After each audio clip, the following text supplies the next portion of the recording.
നമസ്കാരം. എന്തിനും ഏതിനും കേരളത്തിനെ പഴിചാരുന്നവർ, കുറ്റപ്പെടുത്തുന്നവർ, കർണാടകയിലെ അങ്കോളയിൽ ദേശീയപാതയിൽ മണ്ണിടിച്ചിലിൽ അപകടത്തിൽപ്പെട്ട മലയാളിയുടെ രക്ഷാപ്രവർത്തനത്തിലേക്ക് ഒന്ന് കണ്ണോടിക്കണം. 4 ദിവസമായി. അതുമായി ബന്ധപ്പെട്ട് രക്ഷാപ്രവർത്തനം നടത്തുന്നതിൻ്റെ ഒരു ദൃശ്യങ്ങൾ ഇപ്പോൾ പുറത്തു വന്നിട്ടുണ്ട്.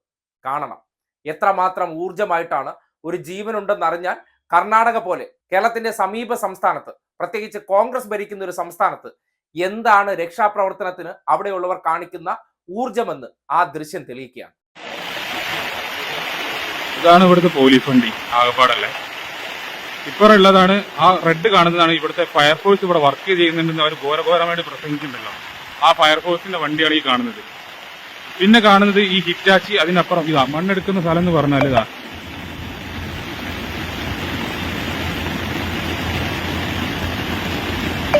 അവിടെ ഒരു മഞ്ഞ JCB കാണാൻ പറ്റുമെന്ന് വിചാരിക്കുന്നുണ്ട്. അതിന്റെയും കുറച്ചുകൂടി മുന്നോട്ടാണ് നമ്മുടെ വണ്ടിയുള്ള സ്പോട്ടുള്ളത്. അവര് ഇന്നലെ മുതലേ അവിടെ തന്നെയാണ് ഇത് മണ്ണെടുത്തുകൊണ്ട് നിൽക്കുന്നത്. ഇപ്പോഴും കണ്ടില്ല റോഡ്, ഈ പോകുന്ന റോഡ് മാത്രമാണ് അവർ ക്ലീൻ ആക്കിക്കൊണ്ടിരിക്കുന്നത്. ഇതാ വിഷ്വലിൽ കാണാൻ പറ്റുന്നുണ്ടോ എനിക്കറിയില്ല, കാരണം ഇവിടെ മഴയുടെ ഇഷ്യൂ ഉണ്ടായത് കൊണ്ടും ഇതാണ് ഇവിടെ നടക്കുന്നത്. ഇതിന്റെ ഈ ഓപ്പോസിറ്റ്, ആ ഹിറ്റാച്ചി എല്ലാം മണ്ണിടുന്നതിന്റെ ഓപ്പോസിറ്റ് ആണ് നമ്മുടെ വണ്ടി കിടക്കുന്നത്. ഏകദേശം ഈ സ്പോട്ടായിട്ടാണ് നമുക്ക് വണ്ടി കിടക്കുക മുകളിലേക്ക്.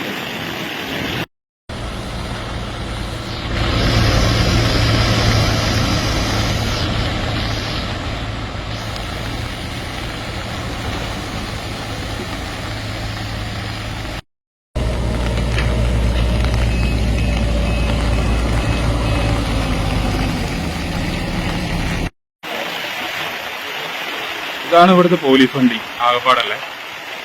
ഇപ്പറുള്ളതാണ് ആ റെഡ് കാണുന്നതാണ് ഇവിടുത്തെ ഫയർഫോഴ്സ് ഇവിടെ വർക്ക് ചെയ്യുന്നുണ്ടെന്ന് അവർ ഘോരഘോരമായിട്ട് പ്രസംഗിക്കുന്നുണ്ടല്ലോ. ആ ഫയർഫോഴ്സിന്റെ വണ്ടിയാണ് ഈ കാണുന്നത്. പിന്നെ കാണുന്നത് ഈ ഹിറ്റാച്ചി, അതിനപ്പുറം ഇതാ മണ്ണെടുക്കുന്ന സ്ഥലം എന്ന് പറഞ്ഞാൽ ഇതാ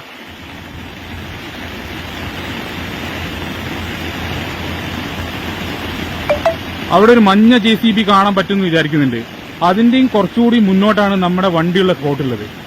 അവര് ഇന്നലെ മുതലേ അവിടെ തന്നെയാണ് ഇത് മണ്ണെടുത്തുകൊണ്ട് നിൽക്കുന്നത്. ഇപ്പോഴും കണ്ടില്ല റോഡ്, ഈ പോകുന്ന റോഡ് മാത്രമാണ് അവർ ക്ലീൻ ആക്കിക്കൊണ്ടിരിക്കുന്നത്. ഇതാ വിഷ്വലിൽ കാണാൻ പറ്റുന്നുണ്ടോ എനിക്കറിയില്ല, കാരണം ഇവിടെ മഴയുടെ ഇഷ്യൂ ഉണ്ടായത് കൊണ്ടും ഇതാണ് ഇവിടെ നടക്കുന്നത്. ഇതിന്റെ ഈ ഓപ്പോസിറ്റ്, ആ ഹിറ്റാച്ചി എല്ലാം മണ്ണിടുന്നതിന്റെ ഓപ്പോസിറ്റ് ആണ് നമ്മുടെ വണ്ടി കിടക്കുന്നത്. ഏകദേശം ഈ സ്പോട്ടായിട്ടാണ് നമുക്ക് വണ്ടി കിടക്കുക മുകളിലേക്ക്.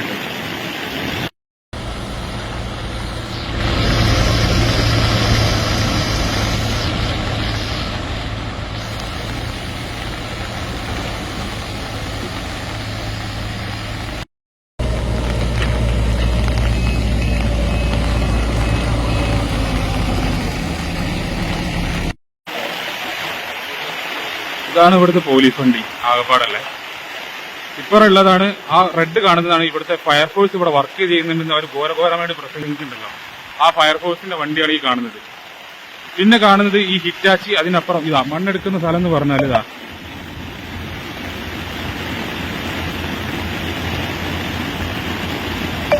അവിടെ ഒരു മഞ്ഞ JCB കാണാൻ പറ്റുമെന്ന് വിചാരിക്കുന്നുണ്ട്.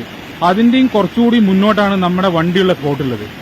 അവര് ഇന്നലെ മുതലേ അവിടെ തന്നെയാണ് ഇത് മണ്ണെടുത്തുകൊണ്ട് നിൽക്കുന്നത്. ഇപ്പോഴും കണ്ടില്ല റോഡ്, ഈ പോകുന്ന റോഡ് മാത്രമാണ് അവർ ക്ലീൻ ആക്കിക്കൊണ്ടിരിക്കുന്നത്. കണ്ടില്ലേ, ഒരു JCBയും ഒരു ടിപ്പറും പിന്നെ 1-2 ഫയർ ആൻഡ് റെസ്ക്യൂവിന്റെ വാഹനവും. ഇത്ര മാത്രമാണ്. ഒരു ജീവനുണ്ടെന്ന് ഏകദേശം ഉറപ്പായ സാഹചര്യമാണ്. കാര്യം വീട്ടുകാർക്ക് ഈ അർജുന്റെ ഫോണിൽ നിന്ന് മിസ് കോൾ വന്നിരുന്നു. ആ ഫോൺ ഓൺ ആയിരുന്നു. ഭാരത് ബെൻസിന്റെ കമ്പനി പറയുന്നുണ്ട് ആ എഞ്ചിൻ ഓൺ ആയിരുന്നു എന്നുള്ള കാര്യം. ഈ വാഹന ഉടമസ്ഥനായിട്ടുള്ള മാഹീൻ പറയുന്നുണ്ട് GPRS-ൽ വളരെ കൃത്യമായിട്ട് ഈ പ്രദേശത്ത് തന്നെ വാഹനമുണ്ട് എന്നുള്ള കാര്യം. പക്ഷേ ആര് കേൾക്കാൻ?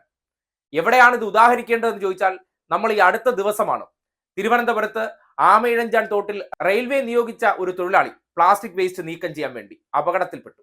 നമ്മൾ എന്തെല്ലാം സജ്ജീകരണങ്ങൾ ഇവിടെ ഒരുക്കി, അത്യാധുനിക സംവിധാനങ്ങൾ മുഴുവൻ ഒരുക്കിക്കൊണ്ട് ആ ജീവനെ രക്ഷപ്പെടുത്താൻ പരമാവധി ശ്രമിച്ചു. നിർഭാഗ്യവശാൽ വ്യക്തിയുടെ ജീവൻ രക്ഷിക്കാൻ കഴിഞ്ഞില്ല. പക്ഷേ രാപ്പകലെന്നില്ലാതെ എന്തെല്ലാം സംവിധാനങ്ങൾ നമ്മൾ ഉപയോഗിച്ചു. Fire and safety, rescue, NDRF, scuba team തുടങ്ങി എല്ലാവരും ആ മാലിന്യത്തിൽ ഇറങ്ങി ആ ജീവന് വേണ്ടി പരിശോധന നടത്തി.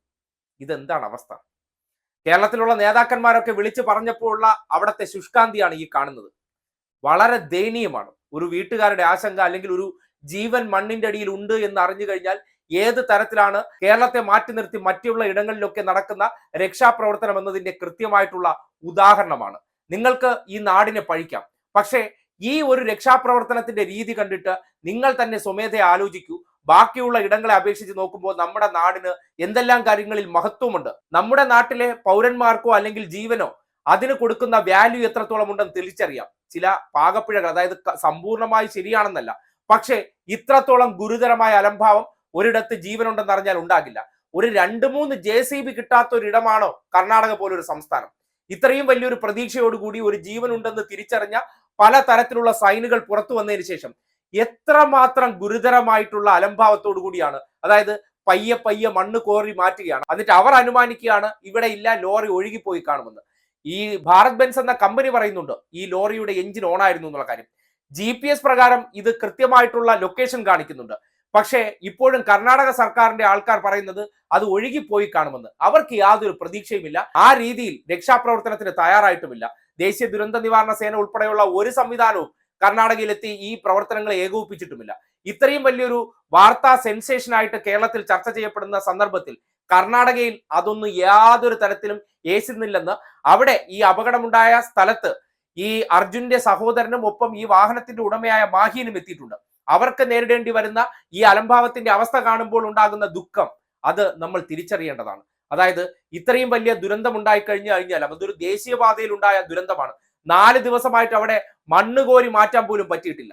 എന്തൊരവസ്ഥയാണ്! കാര്യം കോൺഗ്രസ് ഇവിടെ വലിയ സംഭവമാണെന്ന് ആവർത്തിച്ച് പറയുമ്പോഴും അവിടുത്തെ സംവിധാനങ്ങളെല്ലാം ഒരു ജീവൻ ഉണ്ടെന്ന് അറിഞ്ഞാലും എത്ര നിഷ്ക്രിയമായാണ് പ്രവർത്തിക്കുന്നു എന്നതിന്റെ ഉദാഹരണമാണ്.